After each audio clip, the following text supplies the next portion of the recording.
अगर आप बहुत ही बारीक नजर रखते हो या बेहतरीन याददाश्त हो तो आप में से किसी को शायद 2006 के कॉमनवेल्थ गेम्स में भारतीय दल का डांस परफॉर्मेंस याद हो।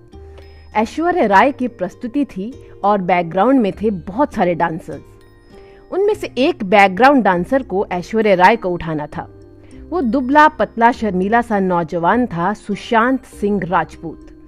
वही सुशांत सिंह राजपूत जो आगे चलकर टीवी का सुपरस्टार बना और हिंदी फिल्मों का हीरो। अब पुलिस ने उनके आत्महत्या करने की बात कही है। दुर्भाग्यवश उन कलाकारों की फहरिस्त में एक और नाम जुड़ गया है जो युवा थे, होनहार थे, संघर्ष के बावजूद कामयाब भी थे, लेकिन जिन्होंने बहुत पहले अलविदा कह दिया। सुशांत टीवी से सफलतापूर्वक फिल्मों में कदम रखने वाले चंद एक्टर्स में शुमार थे। 1986 में पटना में जन्मे सुशांत वैसे कहने को तो दिल्ली कॉलेज ऑफ इंजीनियरिंग में मैकेनिकल इंजीनियरिंग कर रहे थे, लेकिन उनका दिल डांस से होते हुए एक्टिंग में जा टिका था। कोई 10-11 साल पहले की बात है जब सुशांत सिंह राजपूत को लोगों ने पहली बार छोटे पर्दे पर देखा। सीरियल का नाम था किसी देश में है मेरा दिल, और फिर 2009 में आया टीवी सीरियल पवित्र रिश्ता, जिसमें उन्होंने मुंबई के चौल में रहने वाले मानव देशमुख का रोल किया था। यही वो सीरियल था जिसने सुशांत को रातों रात युवा दिलों की धड़कन बना दिया। पिछले 10 सालों में अगर मैंने 2-3 सीरियल देखे हैं तो इनमें से एक था पवित्र रिश्ता। वजह थी सुशांत सिंह और अर्चना लोखंडे की एक्टिंग और जोड़ी जो उस वक्त असल में भी रिश्ते में थी।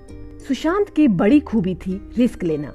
जब हाथ में कुछ नहीं था तो इंजीनियरिंग छोड़ एक्टिंग में कूद गए और मुंबई में नादिरा बब्बर के थिएटर ग्रुप में आ गए। और जब उनके टीवी सीरियल को अपार सफलता मिली तो 2011 में पवित्र रिश्ता में मेन रोल को छोड़कर उन्होंने एक बार सबको चौंका दिया।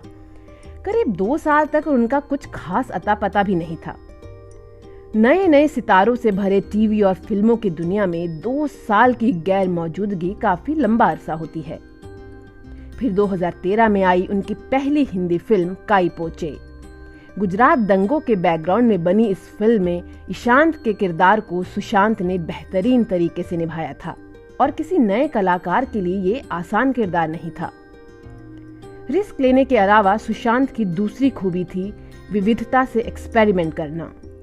इसमें वो कई बार सफल हुए और कई बार असफल भी। महज 6 साल के फिल्मी करियर में सुशांत पर्दे पर कभी महेंद्र सिंह धोनी हो गए तो कभी ब्योमकेश बख्शी, तो कभी शादी के रिश्ते पर सवाल उठाने वाले शुद्ध देसी रोमांस के रघुराम। सुशांत को शायद सबसे ज्यादा सफलता और वाहवाह मिली फिल्म धोनी एक अनटोल्ड स्टोरी के लिए।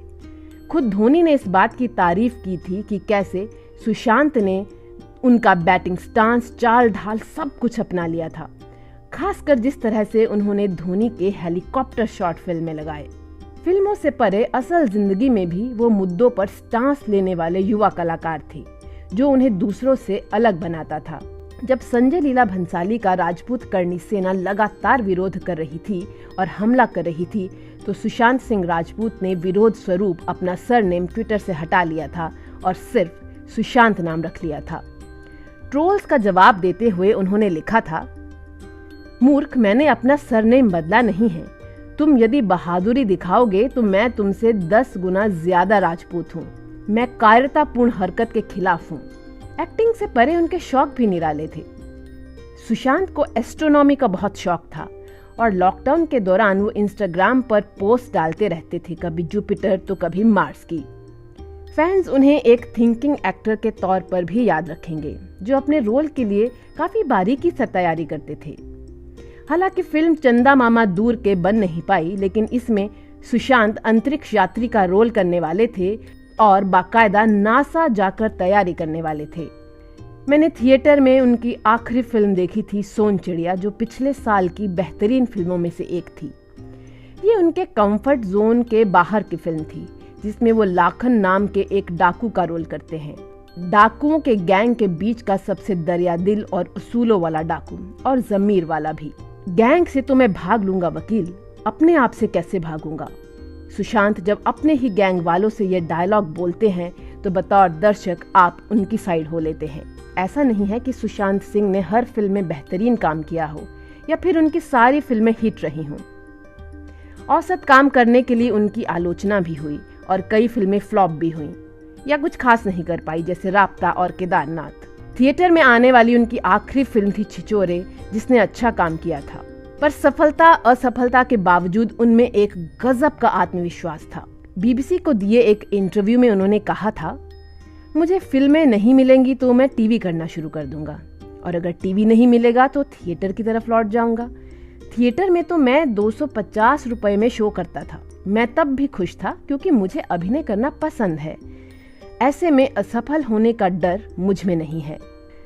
ये सोचकर हैरत होती है कि आत्मविश्वास से भरा एक नौजवान जिसे असफलता का डर नहीं था, कामयाबी जिसके कदम चूम रही थी, जिसके आगे सारी जिंदगी पड़ी थी, ऐसा क्या हुआ होगा जो उसने जिंदगी से हार मान ली, जैसा कि पुलिस का दावा है। हालांकि पुलिस अभी पूरी बात की छानबीन कर रही है।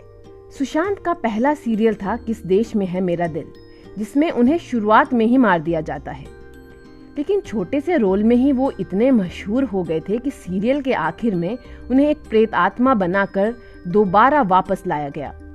पर वो फैंटेसी की दुनिया थी और ये हकीकत जहां सुशांत अब कभी लौट कर नहीं आएंगे। मुझे सोन चिड़िया का एक डायलॉग याद आ रहा है, जहां मनोज बाजपेयी सुशांत से पूछते हैं कि क्या उन्हें मरने से डर लग रहा है, तो सुशांत यानी लाखन कहता है, एक जन्म निकल गया इन बीहड़ों में दद्दा, अब मरने से काहे डरेंगे।